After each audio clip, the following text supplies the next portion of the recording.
আজকে আপনারা একটা জিনিস লক্ষ্য করেন, বা আজকে খুলনা জেলায় একটা গুজব ছড়াইছে রাসেল ভাইপার আমাদের খুলনা মানে চলে আসছে।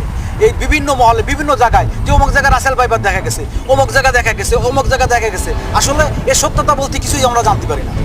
দেখা যাচ্ছে যে আমরা কানে হাত না দিয়ে চিলির পিছনে দৌড়ালাম যে আমার কান নিয়ে গেছে চিলি।